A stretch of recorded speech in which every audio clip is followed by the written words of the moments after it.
Hello and welcome to our Lunar Reflections podcast, where we'll be journeying with the moon while Jupiter's in Cancer. Each month, we'll release an episode to coincide with the new moon, starting with the lovely new moon in Cancer on June 25th, 2025. I'm Helen, also known as Heliodora, and I'm a student astrologer from Scotland. And I'm Tara, an astrologer from the UK. And we are joined today by astrologer Nivi. Nivi, could you tell us a bit about yourself?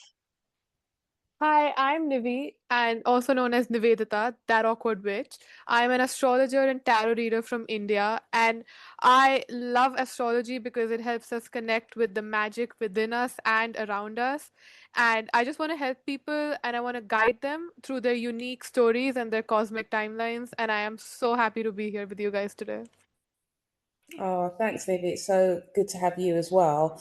And it's great to have you on our first episode to do everything lunar. And the first thing I'd love to know about is a bit more about your moon in Cancer and how you kind of experienced that.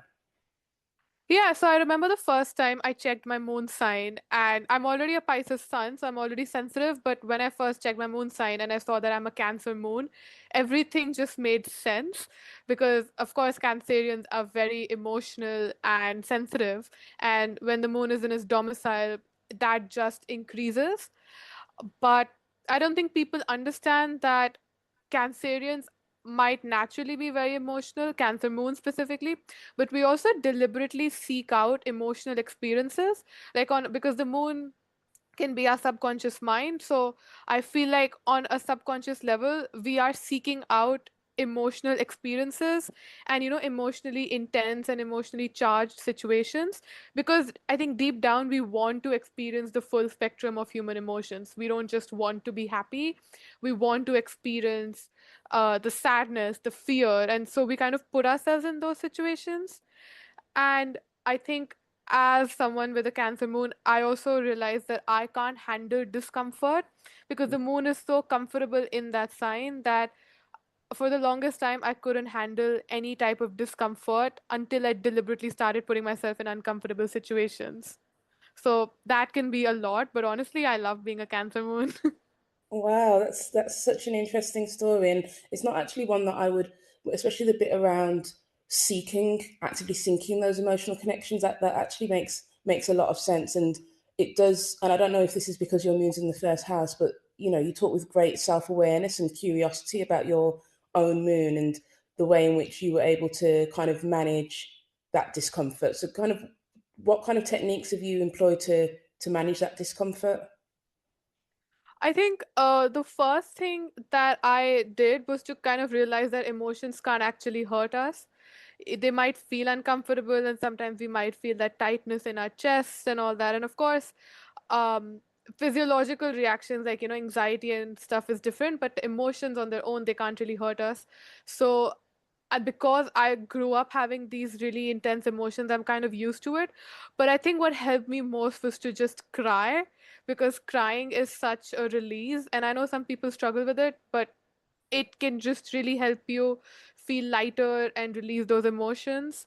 And anything that helps you not run away from what you're feeling is helpful. So that could be crying or talking to someone about it, journaling, anything that gets you out of your head.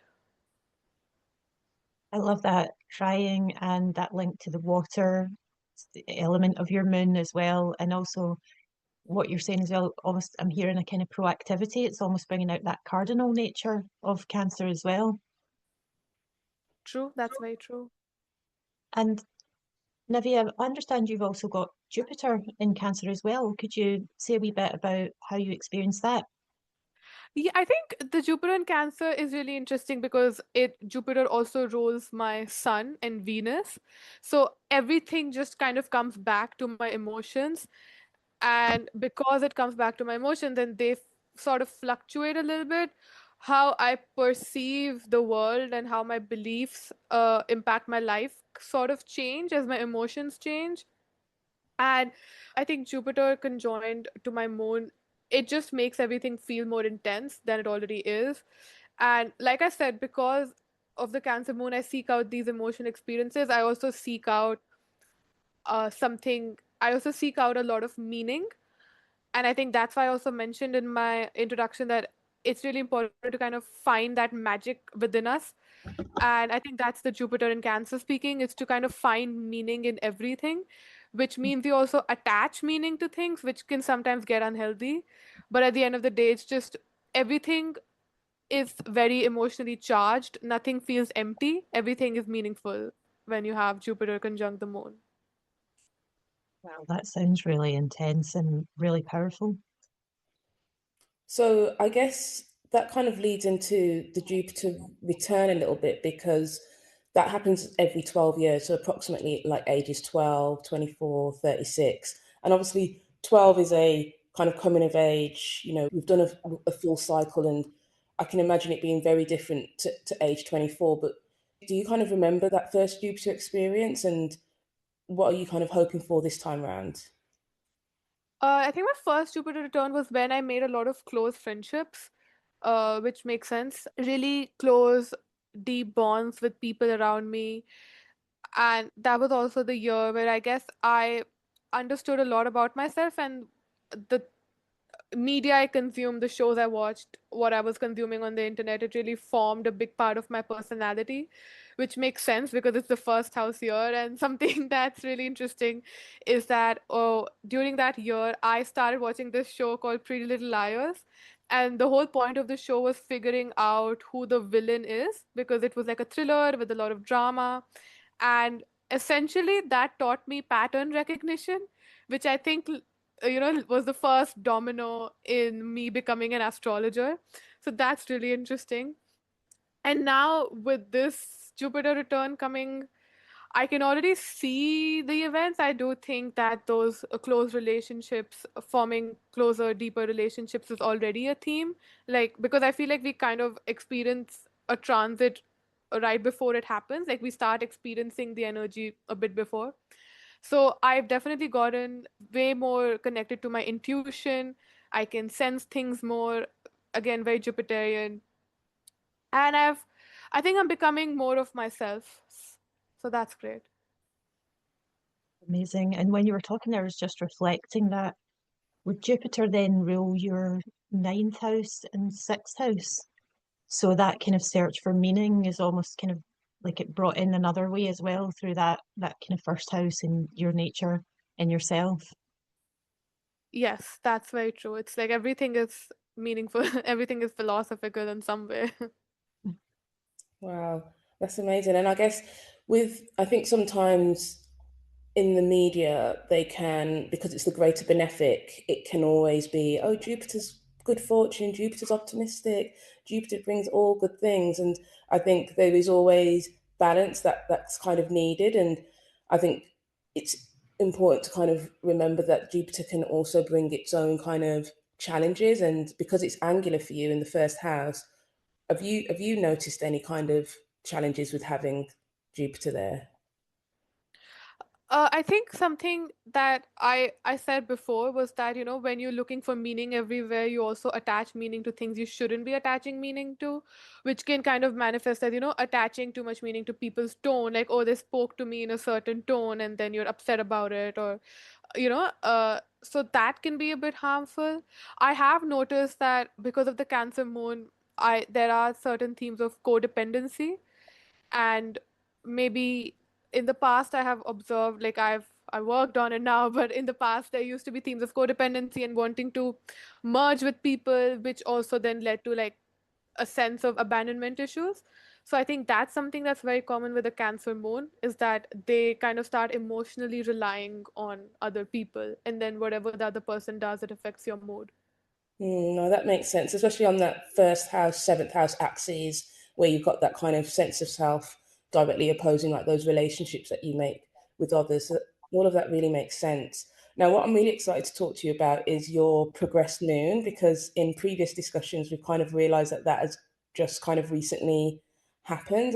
I think you've just moved from Taurus to Gemini. Do you want to talk a little bit about that?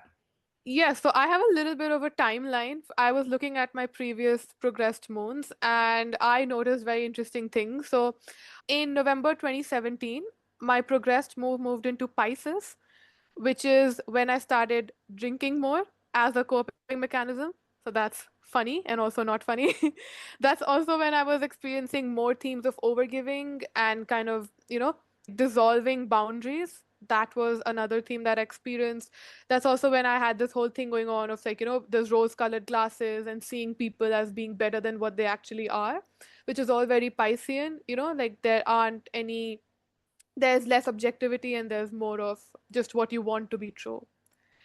Then my progressed moon moved into Aries in May 2020, which is exactly the time that I set boundaries with the same people that I was overgiving to. And that is exactly the time where I ended friendships with those people. And that's again very literal for an Aries moon, setting boundaries, ending friendships. I took a stand. That's also when my relationship with my father was struggling a little bit because I do have Aries in the 10th house. And that's when I was having a bit of a problem with my relationship with my father. And that's also the time I moved to London for some months, which was again a tumultuous time in my life. Again, that makes sense because I moved for education. So that's kind of the 10th house, like where you're going in your life. And it involved a lot of movement. So again, that's the Aries moon. And then things got a lot better when my progressed moon moved into Taurus in December 2022. That's when I started to emotionally heal from what had happened over the previous years. That is when even my relationship with my father and my parents became better. That is the time where I was making new friendships, having more emotionally safe relationships with the people around me. And of course, because it is Venus ruled, I was having more crushes on people when the progressed moon was in Taurus. And now the progressed moon is. So, yeah, things were very stable back then. And now the moon has moved into Gemini just like 2 weeks ago. I think in late May 2025, the moon moved into Gemini. So I don't know what that holds for me, but I am excited. Thanks. Wow, Nivi, that really fits the symbolism absolutely beautifully. I wonder if it might be useful just for anyone who didn't catch the first episode where Tara and I discussed a bit about the progressed moon in astrology, just to sort of introduce a wee bit about what that means and how we use that technique. So the progressed moon comes from a technique called secondary progression, where we use a slowed down version of the natal chart's movements. It's a symbolic timing technique where we use each day to stand for a year of the life of the person whose birth chart it is. So one of the things that does is it means that very small movements between the planets are really significant. Any change of sign of any planet, it becomes extremely significant. And the moon is the fastest moving planet in the progress chart. So it moves sign around every 2.5 years. And that really brings a distinct flavour to the emotional life of the person. And Tara, I think your progressed moon is currently in a water sign as well, isn't it? Is it in Yeah. Cancer? Yeah, it's in Cancer. And Nivi, when you were talking about those like distinct kind of movements between the signs, it did make me think how, and progressive moons are something I've only kind of recently become aware of, but I've seen just how powerful it is. And I think like last year, mine moved from Gemini into Cancer, and I had a really busy Gemini time, and Gemini rules my 11th house, so there was lots of connecting, making new connections. I need to make more friends, even though I had loads. It was just like I couldn't get enough of them, and it was just just typical like can't stop Gemini energy. And actually, I probably kind of burnt out a little bit. And it was interesting because when it moved into Cancer, I think it was around June, like July, after that like intense Gemini season, it was like almost instantly I was like, I just want to be at home. And I've just been at home more. I've just been nurturing myself and just almost recovering from that self-care and just really connecting with Luna more. And maybe that's probably why I've been called to kind of do all this kind of Luna stuff. So it was like really interesting hearing you talk about those different progressed moons. And yeah, you'll probably find similar when you've only been into the Gemini moon a few weeks, but I think you'll find that it'll be like, need more, what else can I be doing? Yeah, I am very excited. I think Jupiter and Gemini made me very comfortable with that Gemini chaos. So let's see what happens. And I think our timing was good in getting you for the podcast as well, just as you had your Gemini era. And Yeah, it's perfect.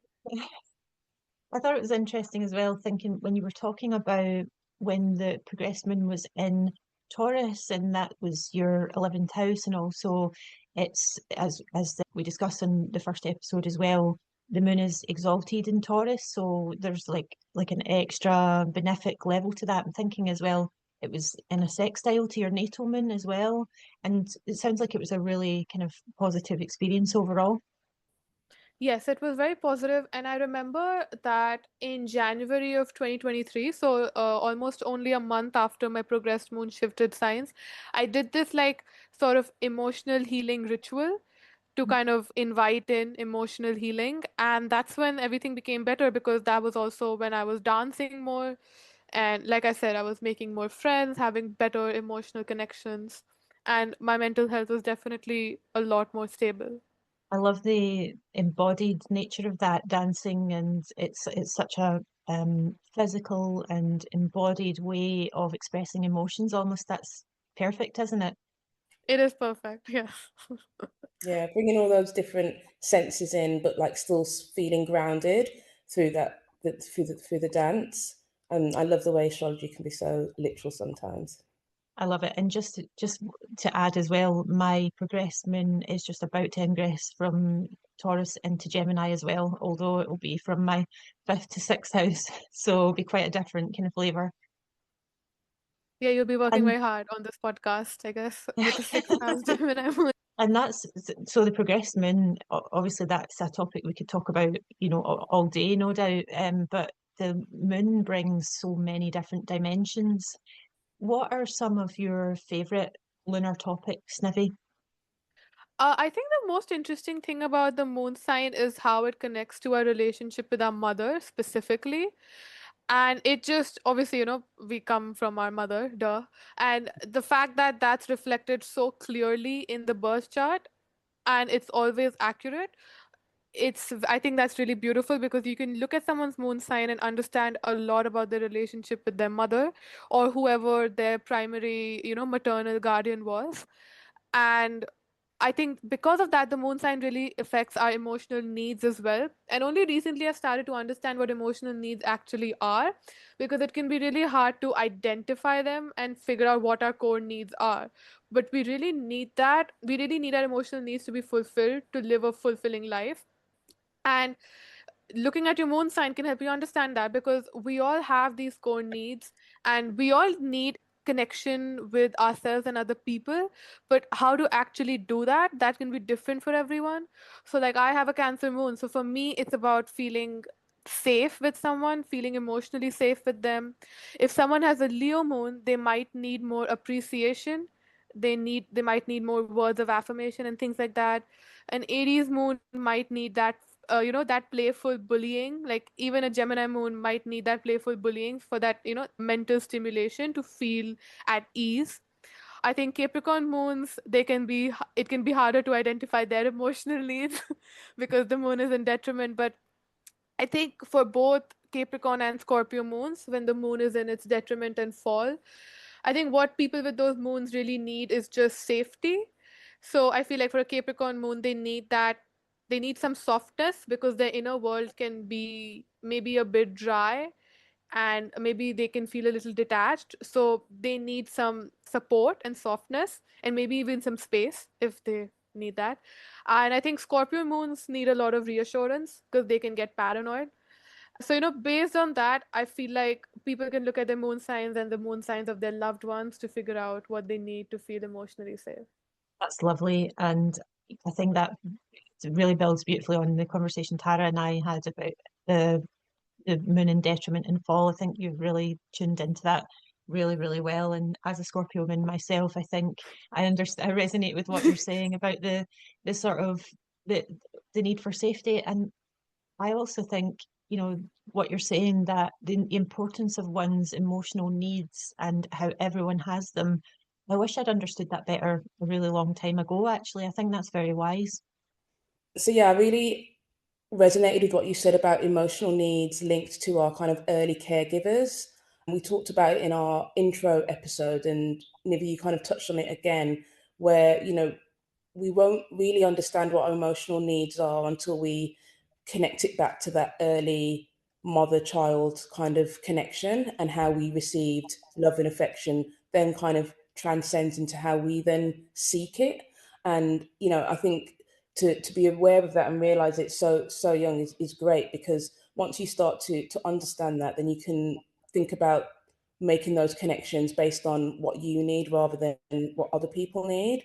And I think also it is interesting what you say around how the different moon signs kind of vibe with each other. I don't know about either of you, but I tend to attract certain moons, especially fire moons, and I find all of that really interesting.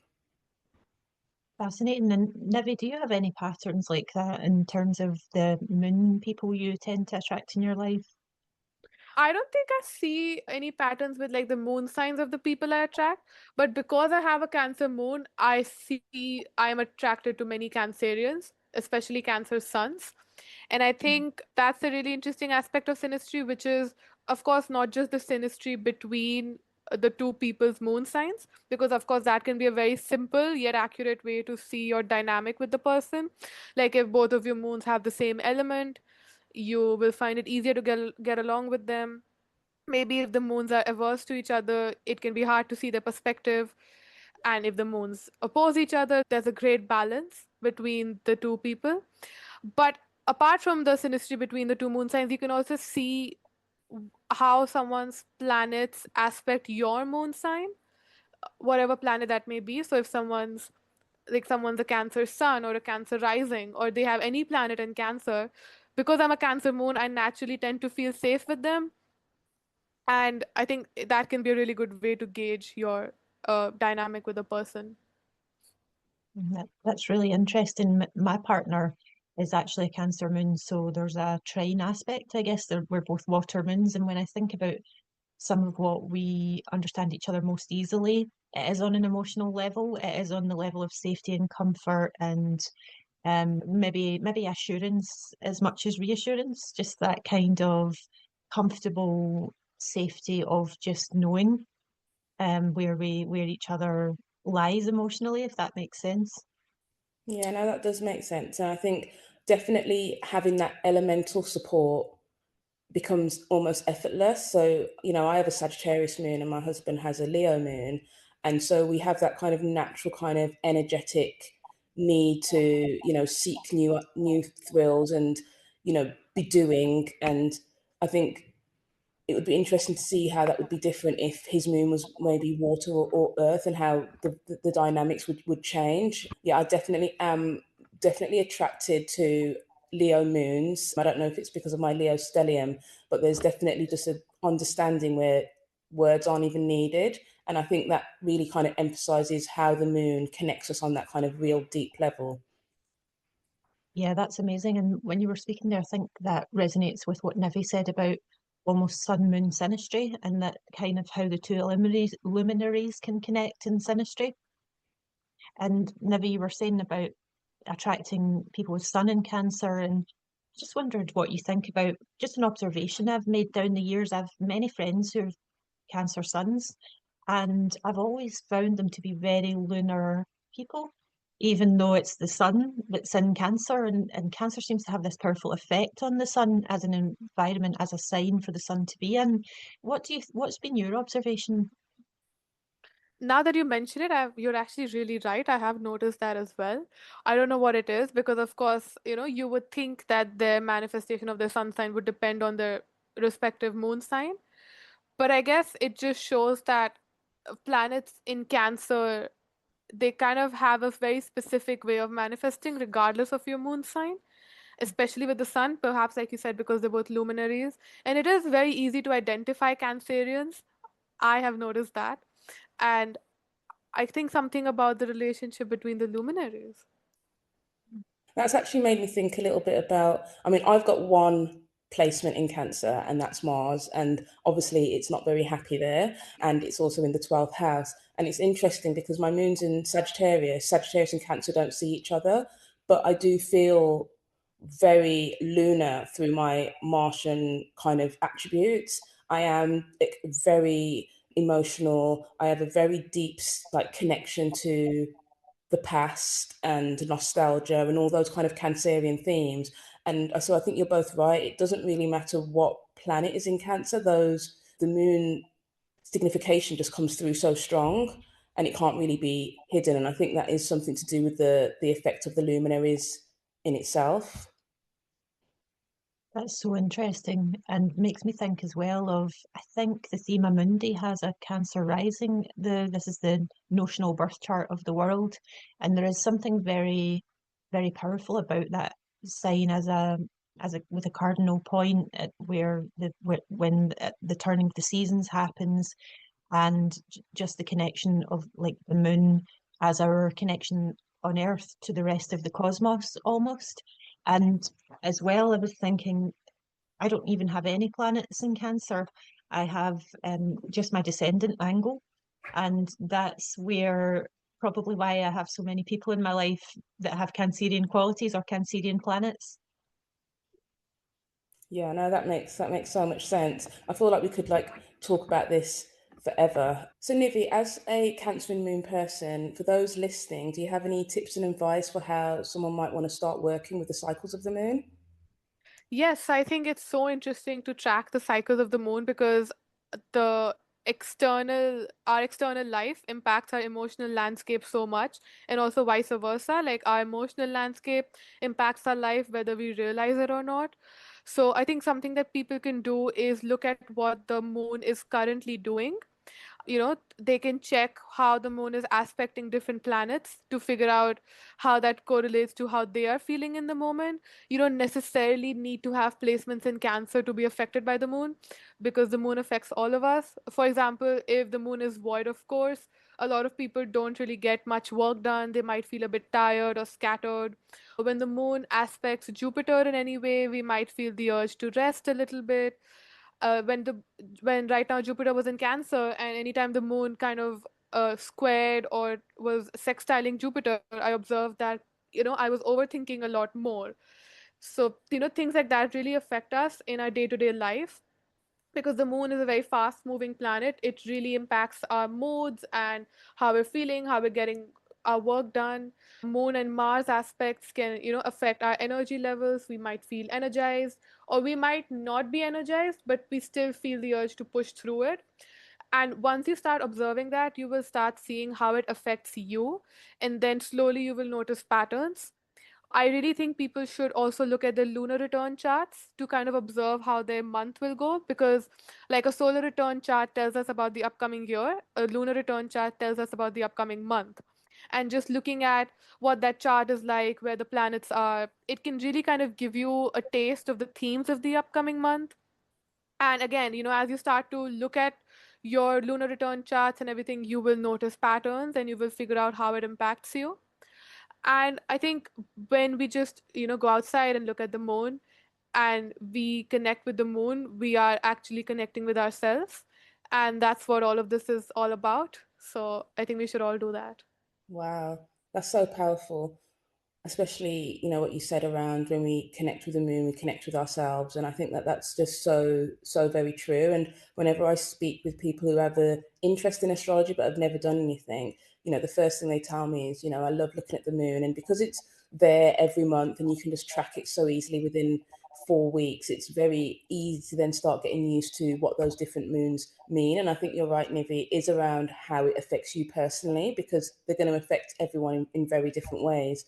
And I think you're right around the aspects. We've had obviously Saturn moving to Aries, and I don't know about either of you, but that Libra moon just felt very uncomfortable. So even though it's ruled by Venus and it's about connection, it almost felt like Saturn was like increasing those feelings of kind of isolation, and that can kind of feel heavy. But knowing that it's a cycle and knowing that it's only going to last a certain amount of time has definitely helped me not feel so trapped by that energy and actually feel like, okay, well, what can I learn from it? So I think that's great, talking about those moon cycles. That really brings out the opposition between the natures of the moon and Saturn, doesn't it? And a good reminder that emotions are not something to be feared, like you said at the beginning, Nivi, that they're actually they change and cycle, and if you distance yourself from them in a kind of Saturnian way, they can actually take on more fearfulness than they would have had if you accept them, let them run through you, and live in almost in the moment emotionally. Yeah, so this kind of brings us to the end of our podcast episode. And what we're going to try and do every month is, especially for those of you who are interested in journeying alongside the moon or just understanding it a little bit more, we're just going to talk a bit now around some typical kind of Cancer moon themes, things that you can do while the moon is in Cancer. So you've already spoken about some of these things as having this natally in your chart. But when I think about the Cancer moon, the moon is at home. It feels nourished, it seeks comfort. So doing anything that kind of nurtures yourself in terms of self-care. You might want to nurture connections, and they don't always have to be family connections. It could be those that you consider family. I always love a home cooked meal, recharging in comfortable settings, actually being near water if you're able to. And I think some people always forget that the luminaries are very much connected to our inner child, both Leo and Cancer. So doing like inner child activities, looking at photos, being nostalgic, crying, yeah, and just creating sacred spaces. There's lots of beautiful things you can do during the Cancer moon each month. So how can people find out more about your astrology services, Nivi?